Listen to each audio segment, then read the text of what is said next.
चलिए, आपको कौन पसंद है? अमित शाह ज्यादा पसंद है, राहुल गांधी? मेरे को किस लिए पसंद है? शादी थोड़ी करनी है किसी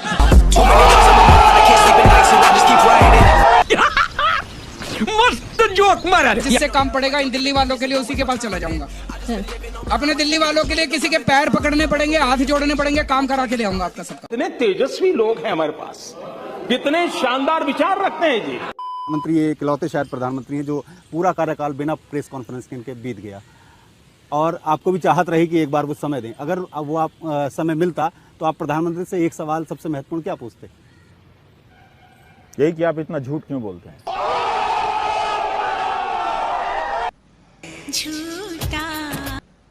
ने कहा मैं बिजनेस क्लास में कभी नहीं जाता। कब कहा? मैं आम आदमी हूँ। कब कहा मैंने बिजनेस क्लास में नहीं जाता? आपका बस चले ना, मेरे को सड़क पे बिठा दो। केजरीवाल ने कहा मैं रोटी नहीं खाऊंगा, केजरीवाल ने कहा मैं आलू की सब्जी नहीं खाऊंगा। आज चौधरी साहब होमवर्क नहीं करके आए हैं। नहीं, मैं पूरा होमवर्क करके आया हूं। बिल्कुल नहीं आए हैं। मेरा मुंह से निकल गई, मेरी जबान टूट गई यार। क्या कर रहा है? पूरी दुनिया में टीका मुफ्त मिल रहा है, वहां भी तो बैंक हैं, सरकारी विभाग हैं, लेकिन किसी को आइडिया नहीं आया कि ऐसे पोस्टर लगा दें। धन्यवाद बाइडेन भैया, धन्यवाद मर्केल माई जर्मन वाली की, धन्यवाद बोरिस भाई जी, धन्यवाद बोल्सोनारो भैया, धन्यवाद पुतिन प्राजी। जागरूकता जरूरी है, लेकिन क्या यह जागरूकता के पोस्टर हैं? इनके बहाने विज्ञापनों पर करोड़ों खर्च करने का यह अर्थशास्त्र उस दौर में अच्छा नहीं लगता जब जनता एक एक रुपए के लिए तरस रही है। वाह मोदी जी, वाह वाह। 10 जुलाई को कांग्रेस के 10 एमएलएज अपनी पार्टी छोड़ के बीजेपी में शामिल हो गए। खत्म, bye bye, tata, good bye, गया। कि फिर इलेक्शन क्यों कराते हो? आपस में पैसे ले दे के भाई पैसा हो तो क्या कुछ नहीं होता। सारे और आपस में ले दे के और बना लो सरकार। सबके सब चोर हैं साले। एनडीटीवी पे एक दिन का बैन लग जाता है, क्या कहेंगे हम? क्या बैन कैसे लग जाता है? आप नहीं थे क्या? आप लोग नहीं हैं तो जब आप रहेंगे तो कैसे बैन लग जाएगा? यहाँ खड़ा होकर न्यूज पढ़ देंगे सड़क पे। ठीक है कि पत्रकार न्यूज पढ़ेगा तो स्टूडियो में ही पढ़ेगा, कहीं पढ़ देगा, पार्क में पढ़ देगा, गाड़ी में पढ़ देगा, नहीं होगा तो बाथरूम बंद करके जैसे गाते हैं वैसे न्यूज पढ़ देंगे। इसमें क्या है? करो जो करना है करो, बैन करना बैन करो। अभी तेरे को जो उखाड़ने का उखाड़ ले, अपन यहाँ से नहीं जाएगा। मैंने सुना था कि एक मुख्यमंत्री हैं, उन्होंने अपने लिए एक जहाज खरीदा 190 करोड़ रुपए का। मैंने लिए अपने जहाज नहीं खरीदा, मैंने दिल्ली की सारी अपनी माँ बहनों का डीटीसी बसों में किराया मुफ्त कर दिया। 150 करोड़ का खर्चा आया। बताओ क्या बुरा? किसी भी राज्य सरकार में और किसी भी केंद्र सरकार में पैसे की कमी नहीं है, नीयत की कमी है। जी जी, नीयत में खोट साफ नजर आता है। ये तो किसी चीज का जवाब नहीं देते हैं। आप इनसे सवाल पूछिए तो अक्षय कुमार से इंटरव्यू कराते हैं। आपसे कराना है? हाँ, मुझसे क्यों कराना चाहिए? तो 6 साल हो गया है ना। अब मत कहिए, नहीं तो नींद नहीं आएगी। फिर कहेंगे इसको ये आईटी सेल लगाओ और इसको बदनाम करो और हमला करो। एक अकेली जान के पीछे 100 लोगों को लगा देते हैं गाली देने के लिए। सोचा होगा ना कि कुछ सवाल तो होंगे ऐसे जो नहीं तो वो मैं क्वेश्चन क्यों आउट करूंगा? मैं उनके एजुकेशन सिस्टम का विद्यार्थी नहीं हूँ कि ना डिग्री का पता है ना कुछ का पता है, कुछ का पता है। तो मैं क्वेश्चन पहले से क्यों बताऊंगा? क्या लगभग जिस तरह सवाल पूछते रहते हैं और उनके ऊपर ये आपको कैसे पता कि मैं जो सवाल पूछता रहता हूँ वो इंटरव्यू में वही पूछने जाऊंगा? नए सवाल होंगे उसमें। तो इसलिए आप उनका कॉन्फिडेंस लेवल देखिए। किसी भी उनके इंटरव्यू का आप बताइए कि जो पत्रकारिता के स्तर पर उसको मान्यता दी जाती है। मैंने नहीं किया वो अलग बात है, किसी ने भी किया। सोते कब हैं, खाते कब हैं, पर्स रखते हैं कि नहीं रखते हैं, यही देश को जानने की जरूरत है कि कब सोते हैं कब खाते हैं। ये कर लो पहले। ये फ्री के जो पॉपुलिस्ट बांटने की इलेक्शंस के दौरान जो ये एक आदत सी पॉलिटिकल पार्टीज में बन गई है, क्या ये लॉन्ग टर्म सस्टेनेबल है? क्या ये गुड पॉलिटिक्स है? बहुत अच्छी पॉलिटिक्स है, सबको करनी चाहिए।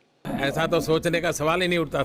सबसे पहली बेसिक बात, इन सारे मंत्रियों को और इन सारे एमएलएज को बिजली फ्री मिलती है। इनको जब बिजली फ्री मिलती है तो उसको फ्री भी नहीं बोलते। और जब जनता को, इनको 4-4 हज़ार यूनिट बिजली फ्री मिलती है महीने की, और मैं जनता को 200 यूनिट फ्री बिजली देता हूं तो इनको सबको तकलीफ होती है। क्यों? इस सज्जन को क्या तकलीफ है भाई?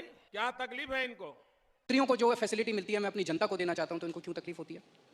इन सारे मंत्रियों को और एमएलएज और एमपीज का सारा इलाज का खर्चा फ्री है। कोई बीमार हो जाए इनके घर का सारा फ्री है। तो अगर मैंने अपने दिल्ली के लोगों का इलाज फ्री कर दिया तो इनको क्यों तकलीफ होती है?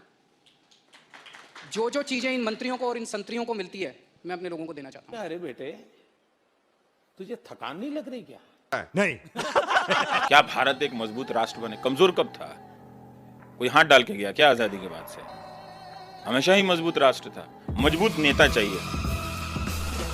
सारे नेता मजबूत होते हैं, नेता क्या मजबूत होना चाहिए? कोई घी खाया हुआ नेता चाहिए क्या? वो नेता जो प्रधानमंत्री की कुर्सी पे बैठता है, उसको संविधान से सारे अधिकार इतने मिले हुए हैं कि वो शरीर से दुर्बल भी होगा तो भी वो मजबूत ही होगा, क्योंकि उसको बहुत सारे अधिकार मिले। ये बड़ी अच्छी बात कही आप। मेरे पास एक आरएसएस का बंदा आया, बोला भाई साहब मैं वैसे तो आरएसएस का हूँ लेकिन वोट आपको दूंगा। मैंने कहा क्यों? कहता जी मेरा बच्चा सरकारी स्कूल में पढ़ता है, सरकारी स्कूल में बहुत बुरा हाल था, जब से आपकी सरकार आई है अब मेरे को लगता है मैं अपने बेटे को डॉक्टर बनाना चाहता हूँ। हम खानदानी बीजेपी वाले थे और हमने कभी बीजेपी के अलावा किसी को वोट नहीं दिया। अच्छा, वोट केजरीवाल को देंगे। हमारे बच्चे प्राइवेट में नहीं पढ़ सकते, उस आदमी ने हमारे आगे स्कूल जो है प्राइवेट लेवल के बना दिया, तो मैं क्यों ना वोट दूं? और अगर आज उसको वोट नहीं दिया ना, कोई नेता कभी काम नहीं करे। You are right bro. और ये बात मैं लड़कियों से कहना चाहता हूँ कि भाई देख लेना, जो लड़का किसी समाज से नफरत करता हो वो ना अच्छा पति बन सकता है, ना प्रेमी बन सकता है, ना भाई बन सकता है। इस सज्जन को क्या तकलीफ है भाई? देख लेना, ऐसे किसी लड़की से, आईटी सेल वाले से शादी मत कर लेना भाई, बता रहा हूं। मोहब्बत बहुत जरूरी है दोस्त, मिट्टी से भी और इंसान से भी। बात तो सही है। फरिश्ते योजना ये है कि अगर किसी का कोई एक्सीडेंट हो जाता है, हमारे लिए हर जान जरूरी है, तो अगर आपको कोई एक्सीडेंट मिले, उस एक्सीडेंट पीड़ित को तुरंत आप नजदीकी हॉस्पिटल में ले जाएं, चाहे वो अस्पताल कितना भी महंगा हो, चाहे वो कितना भी बड़ा हो, प्राइवेट हो, गवर्नमेंट हो, उसका सारा खर्चा दिल्ली सरकार उठाएगी। मैं कुछ लोगों से बात करता हूँ, हम तो बीजेपी के हैं जी, हम तो कांग्रेस के हैं जी, हम तो आम आदमी पार्टी के हैं जी। क्यों जी?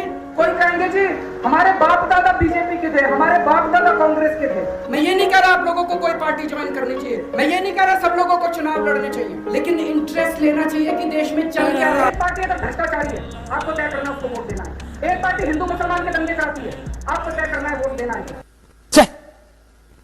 और एक बात जान लीजिएगा, मीडिया की स्वतंत्रता हमसे अपनी नौकरी के लिए नहीं कह रहे हैं, आपके लिए कह रहे हैं।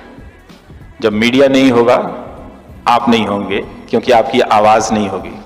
आप 4 दिन के लिए अपने कमरे में बंद कर लो घर को, बोलो नहीं, आप ये करके दिखा दो और फिर सोचना कि 46 दिन से कश्मीर के लोग कैसे रह रहे हैं। Thank you.